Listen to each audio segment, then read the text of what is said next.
大家好，这名网友说，李成钢由商务部部长助理驻世贸大使、副部级晋升为商务部国际贸易谈判代表兼副部长正部级。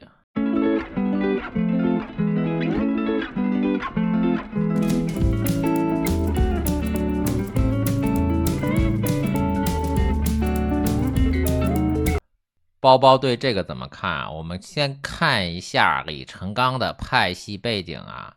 首先，李成钢就是一个正部级，本来在权力斗争中是无法发挥决定性作用的。但是现在呢，关税战、贸易战的背景下，李成钢的派系背景就有一点风向标的含义了。当然了，这是现在的热点。李成钢这个人最重要的背景就在于证明胡锦涛和温家宝是一个派系的。我曾经一度怀疑这温家宝会不会是江泽民派系的。温家宝似乎和江派走得比较近呢。温家宝他毕竟是总理，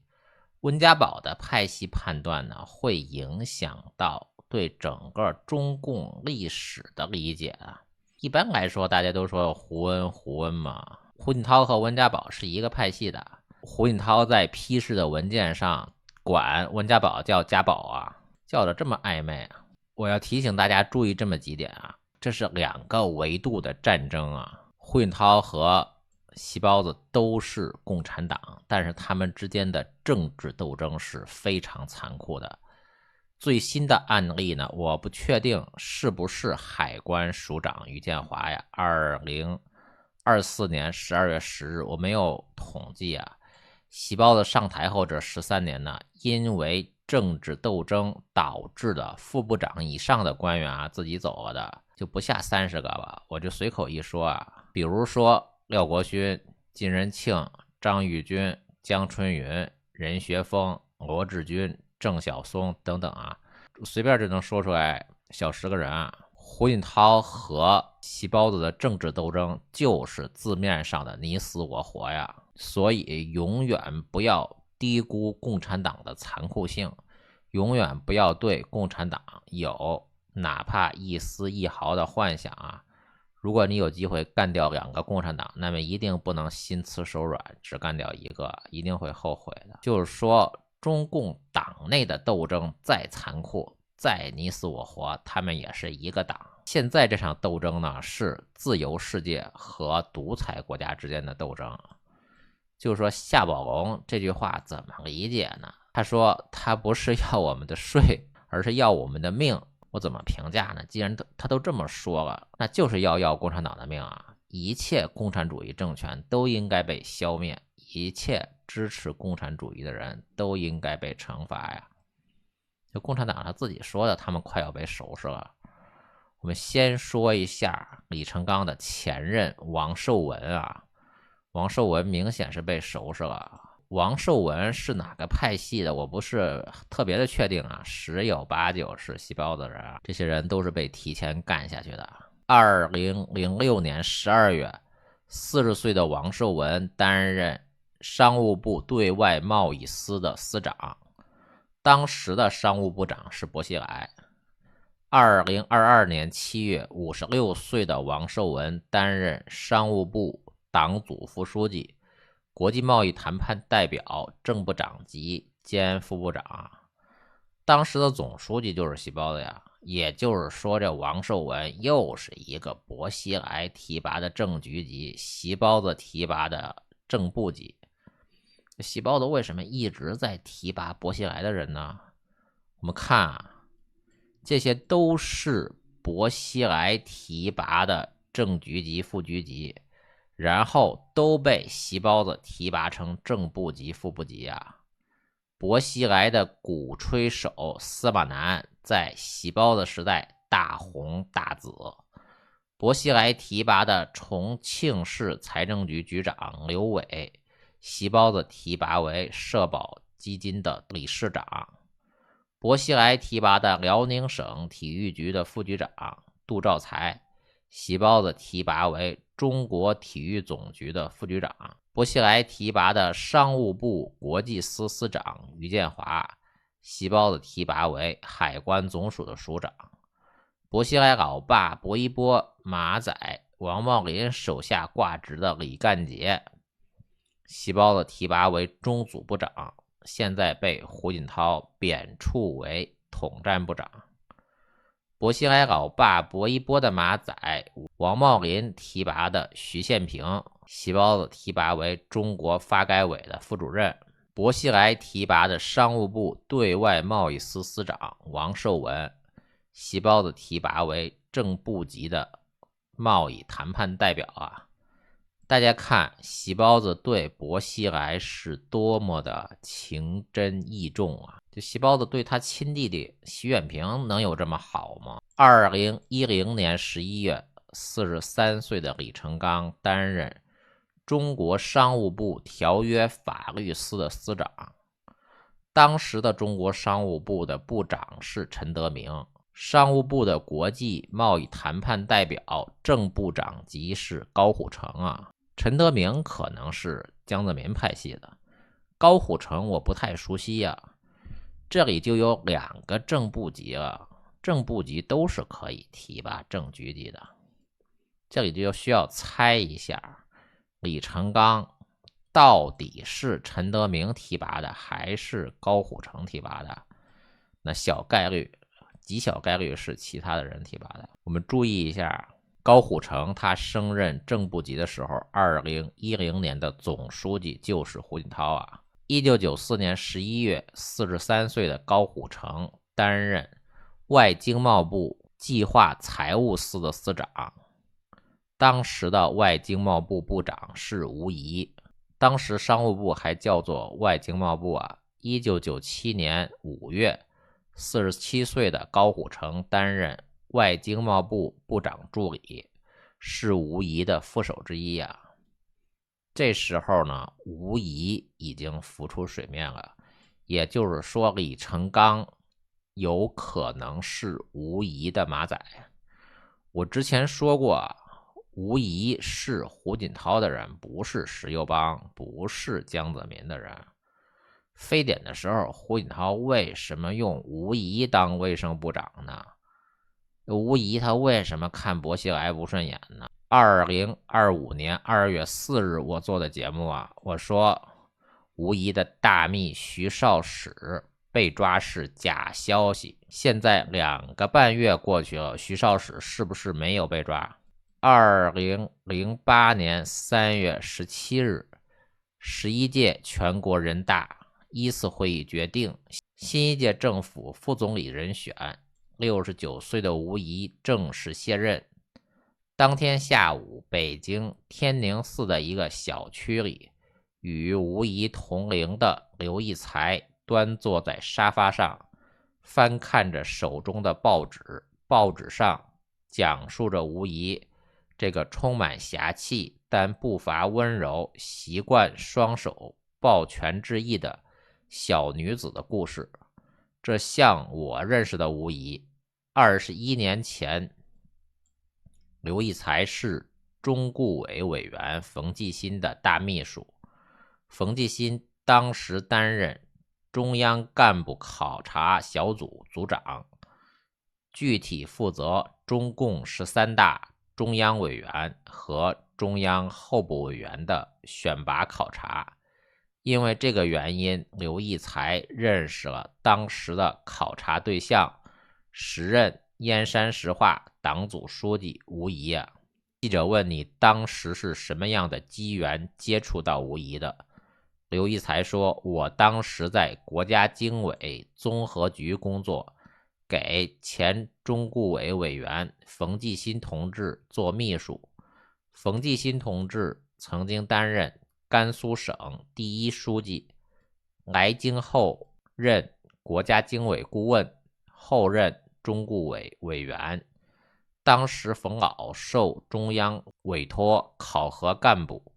省部级干部都在考核之列，这样我就有机缘了解和接触到吴仪同志。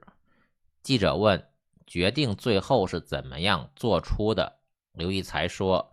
对吴仪同志考察以后，考察小组是倾向于吴仪的。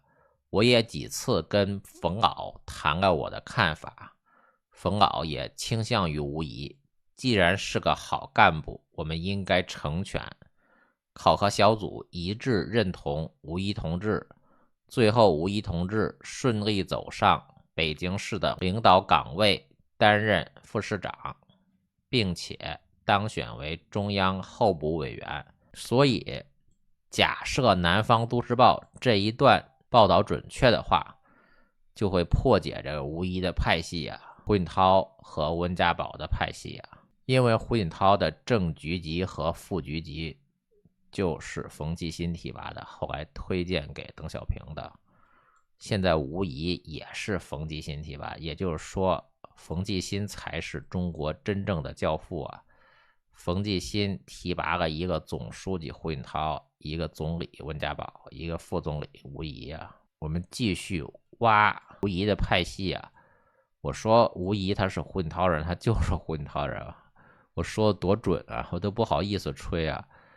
2012年10月7日，退休后较少公开露面的中共中央前政治局常委李瑞环和中国前副总理吴仪，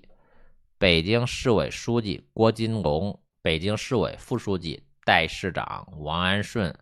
在北京观看了中国网球公开赛女单决赛。李瑞环是邓小平的铁杆马仔，胡锦涛是邓小平指定的接班人，吴仪是胡锦涛的人，郭金龙是唯一敢去吊唁赵紫阳的杨汝岱提拔的。郭金龙在西藏的大秘是胡春华，这里面混进来的特务只有王安顺。王安顺当时是北京市长这退休常委来也不能不接待我们继续看李成钢今天最重要的任务就是确定胡锦涛和温家宝是同一派系的。吴仪他也不够级别吴仪连政治局常委都不是，他左右不了中国的政局虽然很多人都认为胡温是胡温的这么叫但是温家宝他升迁太快，没有在地方干过，不太容易看出来温家宝的派系温家宝他没有当过省长、省委书记，没有可以佐证的证据。李成钢担任的是商务部的条约法律司的司长，他最早也是在条约法律司担任综合处的副处长李成钢他比较不要脸，他把简历给隐藏了，隐藏也没用隐藏也能把他挖出来。我们看这一段马秀红会长致辞：尊敬的李成钢部长助理，尊敬的苗耕书会长，各位嘉宾、各位代表、同志们、朋友们，大家好。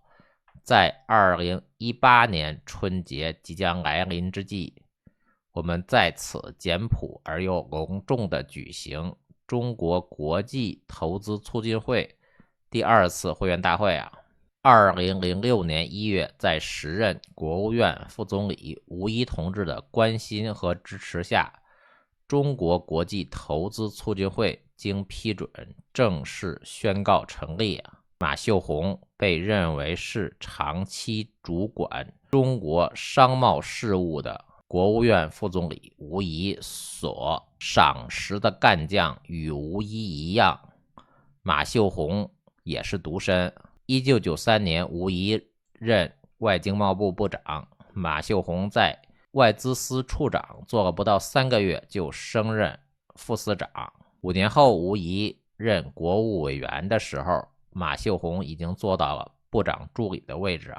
马秀红是吴仪的马仔。李成钢他只是出席中国国际投资促进会第2任会长马秀红的换届，一定就是一个派系的吗？我们看中国国际投资促进会的常务副会长兼秘书长周小燕曾经是中国商务部条约法律司的副司长吴仪的干将马秀红的大秘周小燕曾经是李成钢的上级，周小燕呢是副司长，李成钢是处长。2013年2月至2014年2月，46岁的李成钢挂职任中共青岛市委常委、副市长。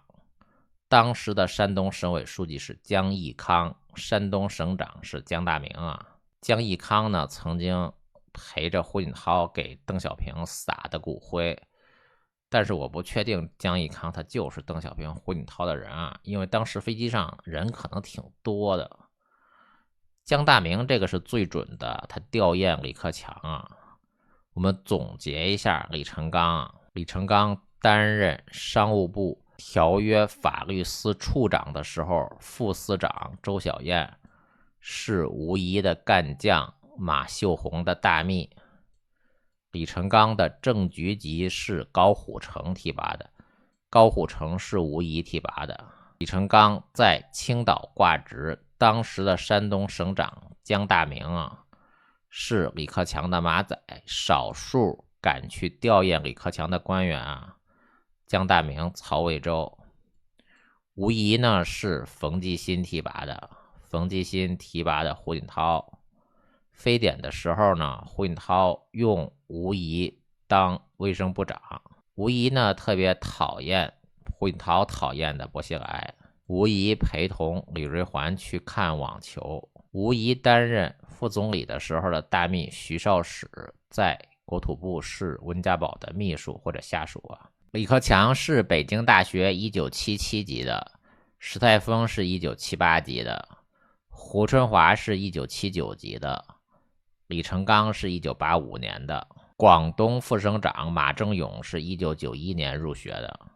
马正勇曾经是澳门行政长官岑浩辉的顾问陈礼成的下级啊。这里头只有胡春华是中文系的，其他人都是法律系的。其实这个很明显啊，细包子他就是清华大学的呀，李克强是北京大学的。胡锦涛呢虽然是清华大学的，但是胡锦涛就提拔过2-3个清华大学的人啊，都是胡锦涛在清华大学的时候认识的。胡锦涛离开清华大学之后呢，他就不认识清华大学的人了。朱镕基、席包子、陈希、陈基宁这些人是清华大学的，还有李干杰吧，这是北京大学的，要把清华大学的给团灭了。就李成钢是谁不重要，重要的是要把胡锦涛和温家宝串起来啊。当年中国加入世界贸易组织欺骗美国人，就是胡锦涛的马仔吴仪干的，吴仪谈判的。现在吴仪的马仔李成钢又上来了，当正部级的贸易谈判代表。4月8日至17日，全国政协副主席胡春华率团访问尼日利亚科特迪瓦、塞内加尔，会见尼参议长阿克帕比奥、众议长塔朱丁、外长图加尔、科总理芒贝、国民议会议长比克多哥、总统高级别代表卡法纳、塞总统法耶、议长恩迪亚耶。胡春华表示，习近平主席在中非合作论坛北京峰会上提出的中非携手推进现代化6大主张和10大伙伴行动，开启共筑新时代全天候中非命运共同体新篇章。中方将推进落实习近平同3国领导人达成的重要共识和论坛北京峰会成果，深化中非各领域互利合作，更好造福双方人民。中国全国政协愿为此做出贡献。3国有关人士重申坚持一个中国原则，表示愿同中方共同落实好论坛北京峰会成果，推动双边关系、中非关系取得更大的发展。这名网友说，胡春华率代表团访问非洲3国，完全是跟细包子访问东南亚3国针锋相对的架势。我的回复是2个总书记赶紧掐起来打起来。好的，谢谢大家。